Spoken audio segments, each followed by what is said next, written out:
Man, I could go for some classic two-player beat-em-up. What do you say, Indigo? No, thank you, Daddy.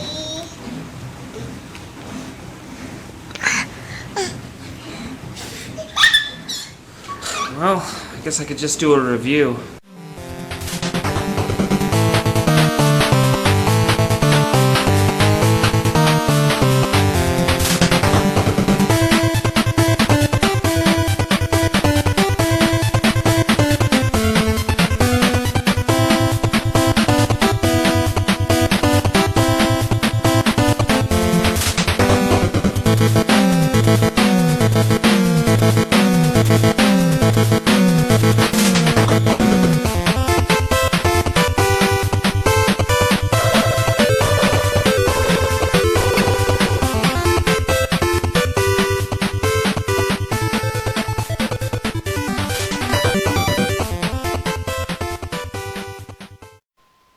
Streets of Rage, known in Japan as Bare Knuckle Iron Fist, was published by Sega and developed in-house from Sega AM7, the same team that created Revenge of Shinobi.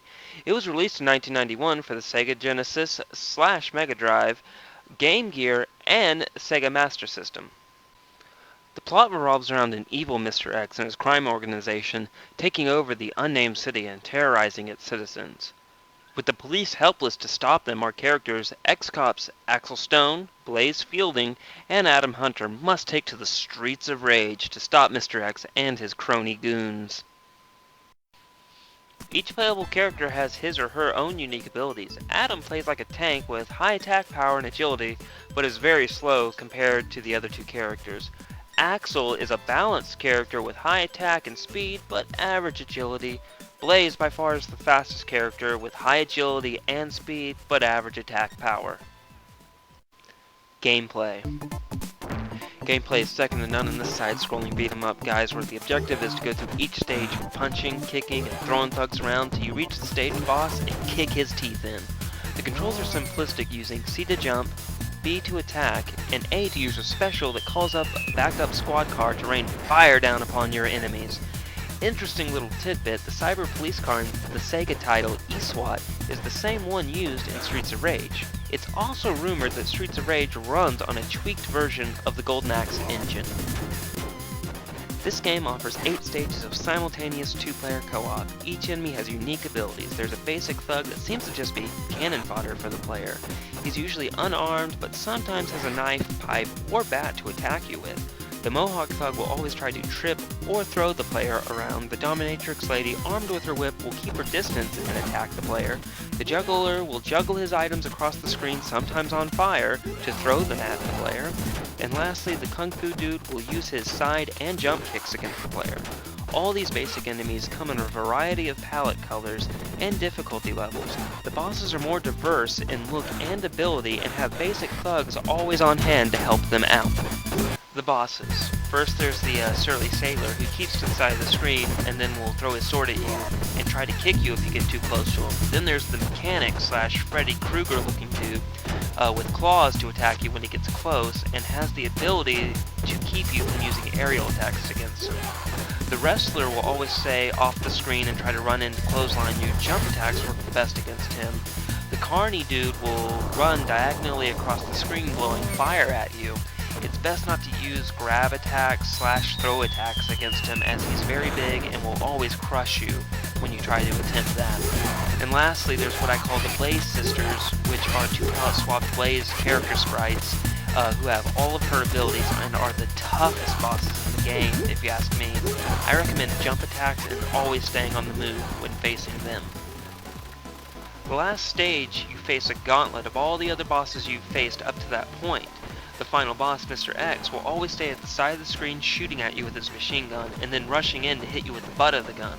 I found a lot of success against him by jumping and kicking before he rushes in, and then getting close and avoiding his bullets to do some real damage. If you play 2 players and you get to Mr. X, you are given a choice to join him or fight him. If you join him, you'll have to defeat the other player and replay stage 7 and 8 to fight Mr. X again, and defeat him to get the alternate ending of the game. You can do this also in single player mode. The sound. Streets of Rage music composer Yuzo Koshiro, also the composer for Revenge of Shinobi, Inspired by club music of that era created, in my opinion, one of the greatest soundtracks of all time. A lot of the sound and even fonts of Streets of Rage were from Revenge of Shinobi, done as a cost-cutting measure and to impress top Sega heads by showing a loose continuity to the Sega games library. This game by far has some of the best songs and sound effects of the 16-bit era. Just take a listen.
Graphics. The graphics look awesome. The stages and backgrounds have a dark and gritty look to them that really sets the tone for this game. The creators even added some nice touches, like when the player sits still, their character will make a motion that's unique to them. My only real critique of the graphics is the character sprites look tiny on screen compared to the rest of the environment, but it's a very minute thing that you don't really notice once you get into the game. With all the praise I've just given this game, it also must be said that this was Sega's answer to Capcom's Final Fight. Just take a look at Streets of Rage and Final Fight 2's box art side by side, or the similar plots involving players fighting gangs for control of the city. Nintendo had an exclusive deal with Capcom in the early 90s. Sega had no choice to make their own inspired versions of a lot of Nintendo third-party exclusives. That being said, in my opinion, Streets of Rage is the superior in every way to its inspirational Super Nintendo version of Final Fight.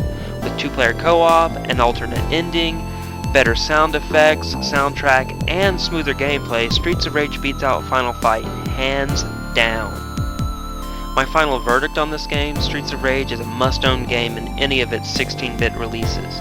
It truly showed it could do just as well, if not better, than its competitors, and paved the way for one of the best beat-em-ups of all time, Streets of Rage 2. But that's a review for another time. Be safe, guys, and play on.